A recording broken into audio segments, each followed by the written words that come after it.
Rádio Rio de Janeiro passa a apresentar o programa Estudo das Obras de André Luiz. Vamos refletir sobre o livro Os Mensageiros. Produção e apresentação, Marco Antônio e Tereza Cristina. Amigos ouvintes da emissora da Fraternidade Rádio Rio de Janeiro, novamente aqui estamos com a permissão de Jesus para darmos continuidade ao estudo da obra Os Mensageiros, obra que foi ditada pelo Espírito André Luiz e que foi psicografada pelas mãos abençoadas do apóstolo da mediunidade Francisco Cândido Xavier. Olá, caros ouvintes da Rádio Rio de Janeiro. Vamos começar o nosso estudo. Estamos estudando o capítulo 11 do livro Os Mensageiros, Belarmino, o Doutrinador. No último programa, nós estávamos estudando as confidências, que o Belarmino está fazendo para o André Luiz e para o Vicente. E no último programa nós comentávamos sobre que se ele tivesse estudado um pouco a doutrina espírita, principalmente o Livro dos Médiuns, ele talvez não cometesse alguns erros que ele cometeu, na tarefa que ele foi preparado no mundo espiritual. Ele só fez questão de enxergar os fenômenos, deixando a parte moral e filosófica da doutrina. Então a esposa, a Elisa, até o alertou, mas ele começou a achar que o evangelho era uma velharia. Eu lembrei, quando li essa parte, que as pessoas também muito ansiosas viviam perguntando ao Chico, mas Chico, qual é a novidade da doutrina espírita? E ele sempre falava, a novidade ainda e será por um bom tempo o evangelho de nosso Senhor Jesus Cristo. Porque a gente ainda não conseguiu cumprir, as orientações dele, as mínimas, as mais fáceis, a gente ainda tem muita dificuldade de cumprir na nossa vida. Então é a novidade ainda, porque se a gente não consegue, isso é uma novidade, a gente continua cometendo alguns erros do passado. Então, infelizmente, o Belarmino, ele só se preocupou com as coisas transitórias, que são as coisas materiais. Porque o fenômeno é uma coisa material que acontece, não é? Quando um espírito se materializa, quando há um fenômeno de voz direta, se você não prestar atenção na mensagem que vem junto com o efeito físico, o nome já diz, efeito físico, efeito material, você não está tirando proveito nenhum. Porque, na realidade, o que é eterno, o que é eterno são as construções morais. Por isso que quando Jesus curava, fazia um fenômeno de cura, ele falava para a pessoa, olha, eu te curei, recuperei a sua saúde física, corporal, mas se você voltar a cometer os mesmos erros, vai te acontecer coisa até pior, porque as construções eternas são as da alma. Quando a gente desencarnar, tudo que a gente tiver, tocado com as mãos, vão ficar. A gente só vai levar para o mundo espiritual aquilo que a gente conseguiu tocar com o coração. Então, é isso que a Elisa tentava mostrar para o Belarmino, mas infelizmente o nosso irmão estava fascinado e ele acabou até desacreditando da doutrina espírita, como ele mesmo falou. Ele começou na dúvida, acabou achando que não era mais, aquilo tudo não era verdade, e taxou o evangelho de nosso Senhor Jesus Cristo como velharia, E aí, então, vamos continuar a nossa leitura. Nós estamos no parágrafo 20, bem no começo dele. E de desastre em desastre, antes que me firmasse na missão de ensinar, Os amigos brilhantes do campo de cogitações inferiores da Terra arrastaram-me ao negativismo completo.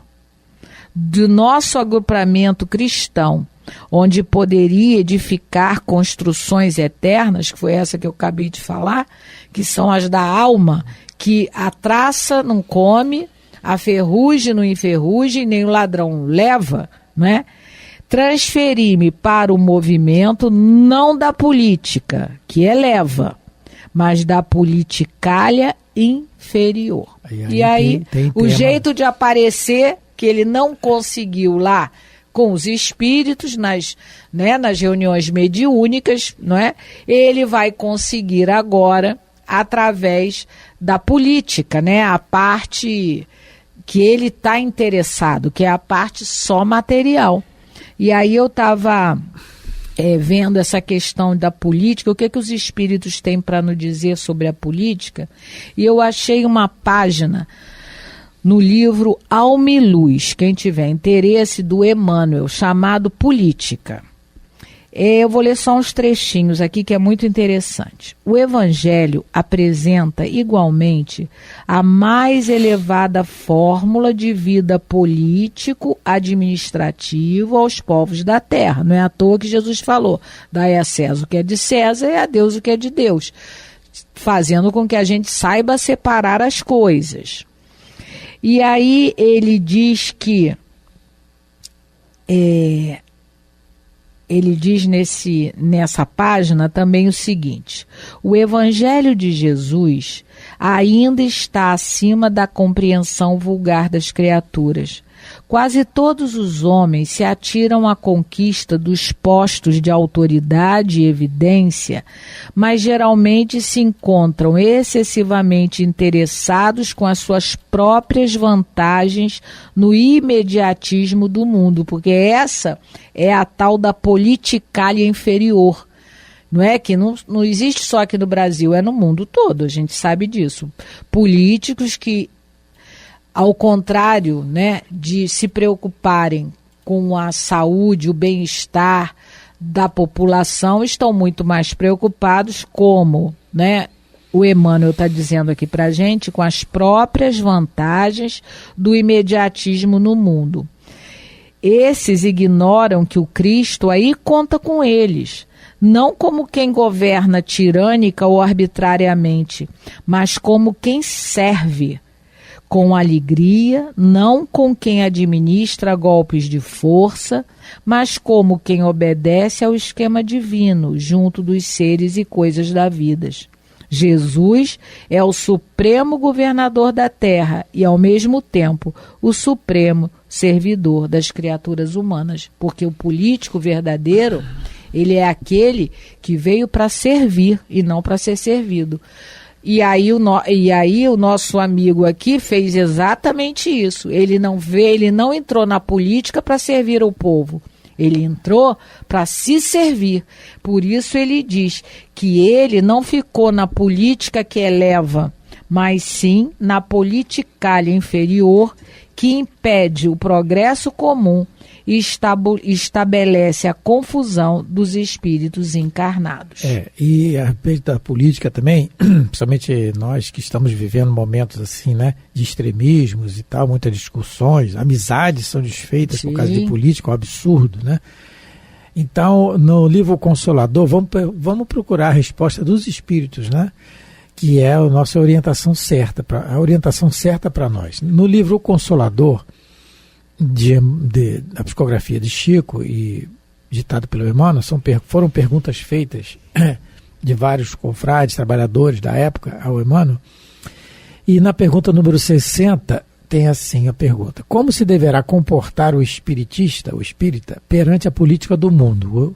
O Emmanuel responde assim: o sincero discípulo de Jesus está investido de uma missão mais sublime, em face da tarefa política saturada de lutas materiais. Então a política é saturada, sempre foi saturada de lutas materiais, sempre, desde o começo da organização social no mundo, né?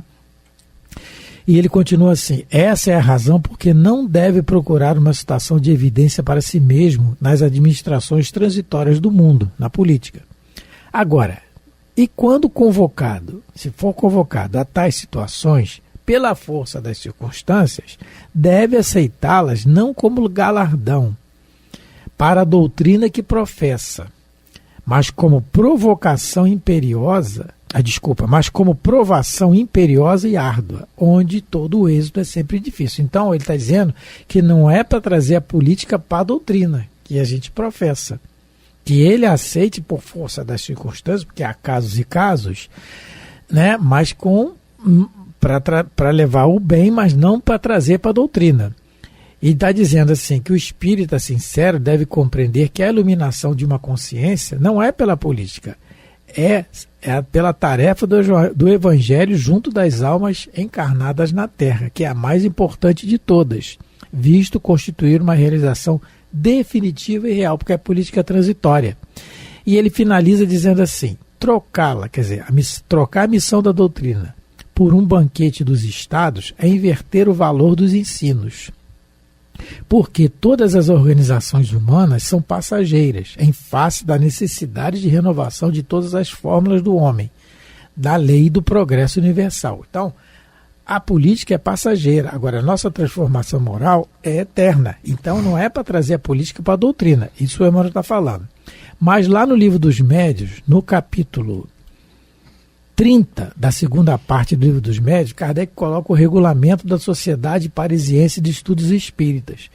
E nesse regulamento que ele está dizendo, que ele coloca, ele diz no artigo, é o artigo 1º, capítulo 1º, Fins e Formações da Sociedade, que foi fundado em 1º de abril de 1858. É o primeiro centro espírita, né, da humanidade. No capítulo 1º, o artigo 1º, diz assim, a sociedade tem por objeto o estudo de todos os fenômenos relativos às manifestações espíritas e suas aplicações às ciências morais, físicas, históricas e psicológicas. Ponto. São defesas nela as questões políticas, de controvérsia religiosa e de economia, organização social. Então era proibido lá. E é até hoje, eu acho. Que deve se olha, se Kardec está colocando isso, missionário de Jesus na Terra, né? Vem trazer para nós, codificar a mensagem de Jesus através dos Espíritos para nós aqui. Jesus não escolheu qualquer um, né? Com certeza, escolheu certo. Como escolheu Paulo, escolhe Kardec. E ele está dizendo aqui que é defeso, quer dizer, não pode, é proibido, né? Nela questões políticas, raciais e como inclusive política de controvérsia religiosa, economia, organização social, em tudo. Então, é como o Emmanuel colocou aqui, não se deve provocar, que ele diz aqui, a missão mais sublime é o Evangelho de Jesus e não trazer ela para a doutrina que professa. Exatamente, o Emmanuel está copiando o que Kardec fala aqui nos termos do capítulo 1º do regulamento da Sociedade de Estudos, da Sociedade Parisiense de Estudos Espíritas. Isso. Então, se ele está falando isso, e nós nas nossas casas espíritas, que a gente vigie, isso que a gente queria falar, que nós vigiemos o nosso comportamento. Quando a gente vai para uma reunião de estudos na casa espírita, uma reunião mediúnica, tanto faz, evangelização das crianças, né? Importantíssimo, né?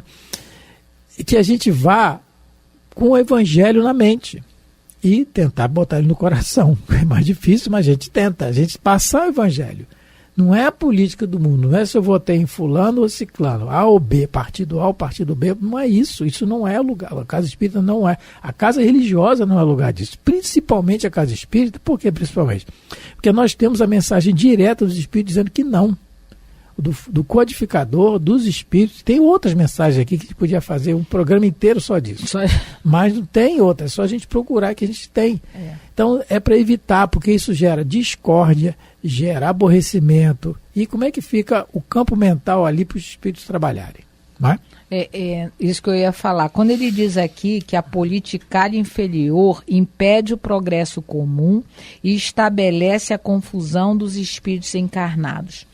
No livro Colheita do Bem, no capítulo 57, o Neio Lúcio, ele, através do Chico, ele vai falar uma mensagem muito interessante. Esse livro ele foi escrito a partir das reuniões que eram feitas lá em Pedro Leopoldo, lá na Fazenda Modelo, e que o Nélio Lúcio, ele costumava dar algumas orientações ao Chico e à família, e depois que todos, né, que os mais velhos desencarnaram, o Arthur Joviano, que é o próprio Nélio Lúcio, e o filho dele, o Rômulo, né? Rômulo Joviano, a filha publicou, então está no livro Colheita do Bem. Olha o que o Nélio Lúcio diz pra gente, né, sobre essa questão aqui que o André Luiz está colocando. Vivendo o nosso lar pátrio, horas difíceis, creiam que constitui para mim uma verdadeira bênção observar-lhes o recanto de trabalho e harmonia. No Brasil, por enquanto, relevem-me vocês o comentário confidencial. Existem duas épocas de espiritualidade atormentada. A primeira é o carnaval e a segunda é a política. Quando se faz acompanhar por eclosões apaixonadas nas disputas eleitorais periódicas. Olha, o Espírito dizendo que, porque ele aqui fala da confusão entre os encarnados, mas o Espírito Nélio Lúcio colocando a questão de que o mundo espiritual fica atormentado. Os espíritos ficam todos perturbados, é uma época muito complicada. E coitado, nosso amigo Belarmino, que foi preparado anos no mundo espiritual, teve a ajuda, eu nem lembro direito quem foi o ministro que ajudou ele, mas ele teve um ministro que deu apoio a ele, para ele voltar, né, para ele vir trabalhar. Ele fala aqui no começo, mas eu acabei esquecendo. Depois eu vejo quem é. E o que aconteceu? Ele foi logo enveredar pela pior, né? Pela pior via que se tem, né? Que é a via da politicália, não é a via da política. A politicália, como a gente viu os espíritos, o Emmanuel dizendo pra gente, a politicália é aquela que só visa o interesse próprio do político. Ele não quer saber do povo, da sociedade. E aí o nosso amigo, infelizmente, entrou por essa via e aí a gente viu o resultado, que ele mesmo diz que sofreu muito antes de adentrar a nosso lar. E aí ele conclui dizendo, por aí, nessa situação, estacionei muito, né, como ele fala aqui, muito tempo, desviado dos meus objetivos fundamentais, porque a escravidão ao dinheiro me transformara os sentimentos. Ele provavelmente se tornou um avarento. E aí, outra questão.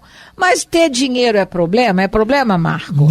Não. Então, eu vi aqui no livro, tem um livrozinho chamado Dinheiro. Tem uma música do Frejá, do cantor Frejá, que o ouvinte pode conhecer, que no trecho da música ele fala assim, que você tenha muito dinheiro, mas que todo dia você pense, raciocine quem é o dono de quem. Esse é o problema, né? Eu sou dono do dinheiro, ele é meu dono. Né? Que eu estou fazendo com ele? E outra coisa, assim como no Evangelho segundo o Espiritismo tem a missão, está lá o capítulo, o item, lá Kardec coloca, missão do homem inteligente na Terra, que é auxiliar o próximo. A missão do homem rico na Terra também é auxiliar o próximo. O que ele está fazendo com o dinheiro? Não é isso? Quando Jesus nos diz que é mais fácil um camelo passar por um buraco de uma agulha do que o rico entrar no reino dos céus, a gente não deve, como em tudo, levar ao pé da letra. Como diz o apóstolo Paulo, a letra mata, o espírito vivifica. Ali tem ensinamentos ali em cima daquilo. Porque senão o filho de um rico, um espírito reencarnado numa família rica, ele estava condenado. Isso é totalmente o raciocínio errado, né? Não é assim. Então o que a gente faz? É claro que os espíritos dizem que a prova da riqueza é mais escorregadia do que a da pobreza. Eles falam isso no livro dos espíritos. Mas se a gente vê é porque a gente tem condição de passar. Então, a questão da riqueza, o que a gente está fazendo com ele? Ele é o nosso dono? No livro Marcas do Caminho, no capítulo 20, o Emmanuel fala assim, não existe mal em possuir o dinheiro. O mal decorre da invigilância quando permitimos na terra que o dinheiro nos possua, que foi a música que o Marco cantou aqui, né? Não cantei não, graças a Deus, só falei. Só falou. Aí ele fala que a fortuna é uma responsabilidade, mas que a moeda é um instrumento de bem. E ele vai falando no final, a mensagem é um pouquinho longa, mas ele diz no final: não amaldiçoes o dinheiro, instrumento passivo em tuas mãos, ele é neutro.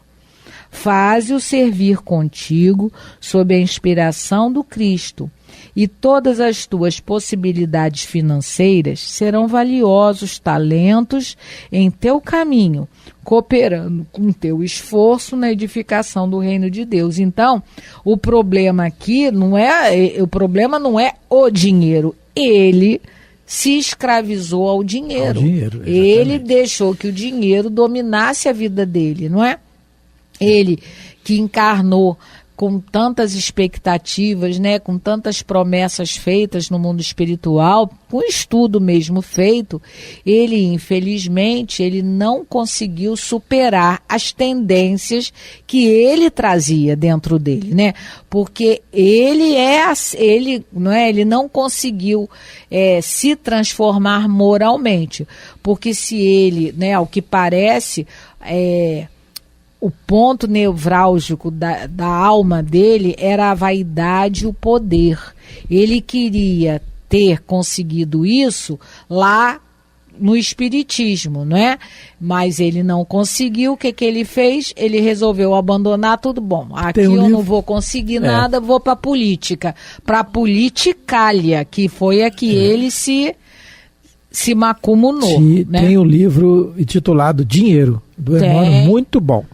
Qualquer dúvida sobre dinheiro é só ler ali. E o Emmanuel diz um trechinho e diz assim, ó: cabe a nós manejar o dinheiro quando na terra com reverência e altruísmo, sem abusar dele para qualquer atividade deprimente que resgataremos em qualquer tempo na lei de causa e efeito. Porque o dinheiro em si é suor da criatura humana e bênção de Deus. Então você trabalhou honestamente, ganhou o seu dinheiro, bênção de Deus. Agora, o que você vai fazer com ele, aí é que é o negócio, né? É a questão. Então o dinheiro não é errado, o que a gente faz com ele.